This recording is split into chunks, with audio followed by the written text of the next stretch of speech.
Welcome to Bamfordrose and another question of the week. As always, it really helps us if you can like, comment, subscribe and hit the bell for notifications so you always get our videos as soon as we release them. This week it's a question that arose when a guy popped it in and just asked us to run over a repair bill that he'd had from a franchise dealer. He thought it was quite high, but the car was in at the franchise dealer, so he had no real option but to fix the car how they suggested. And once he's got it back on reflection, it's niggled him a bit to the point where he wanted to come in and just sanity check what was being charged. So this question is entitled "Know what you need to have fixed and therefore pay the correct price for it." So what had happened to this chap is that his car had failed to start, a key in the ignition. It's DB9, it's an 07, so it's conventional key, not the glass key. And put the key in the ignition, turn it on, and the car doesn't want to start. Normally that phone call comes through to here and it's along the lines of, I think I need a new start motor. And if you've seen our previous video on tracker failure, you'll know that the answer is, I doubt it, I think you need a tracker disconnect. So here's the tracker failure video, link to that, just pop that up now. Worth going to watch that and then come back to this one. So he explained to me the symptoms of a tracker, and I said, well, sounds like you've had a tracker failure and you just need the tracker turning off. He said, oh no, the franchise dealer told me that I needed a new immobiliser and I had to pay for a new immobiliser to be fitted.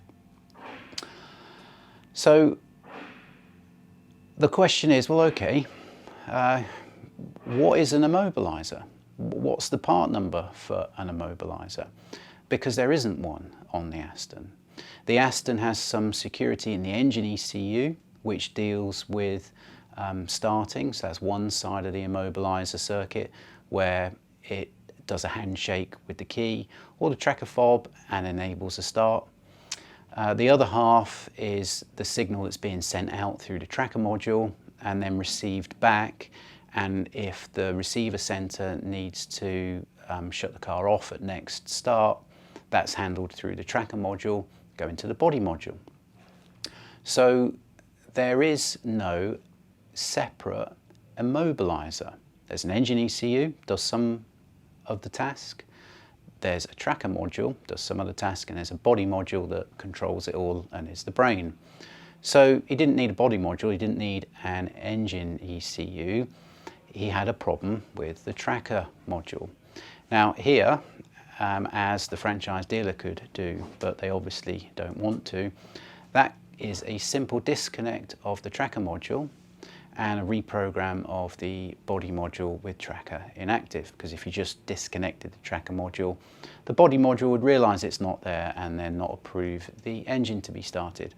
Now this guy didn't have a tracker subscription, doesn't want one, so there is no point in having an active tracker. His car didn't start, it had broken down, and he was told he needed a new immobiliser, which is the tracker module. So instead of putting a brand new module that, well, they retail for what, £1,300? You know, a significant chunk of money to repair something that he didn't need to. So instead of just putting a new tracker module on because the old one is defective, then he could have just had it disconnected, reflash the software, and for what, 50 quid, he's on his way. So I hear this on other things quite a bit.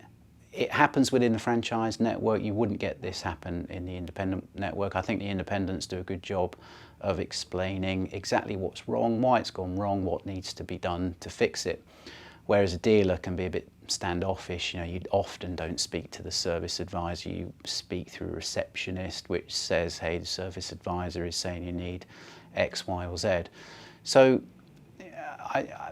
I've heard them For the people that fall for it, I've heard them replace airbags every 10 years, seatbelt pretensioners every 10 years, when clearly the cars don't need that. It might say so in the book, but I don't know why Aston put that in. A few makers do, that they need to be refreshed every 10 years, but it's not legislation, it's not an MOT failure.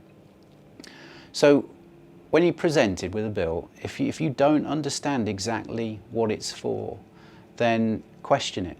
And if you ask questions and you don't get the answers, pick up the phone to another garage that can explain it. Because in this instance, not knowing what needs to be fixed can cost quite a sum of money, especially if they think that they can pull the wool over your eyes, as has happened in this case, because there is no such part as an immobiliser on the Aston.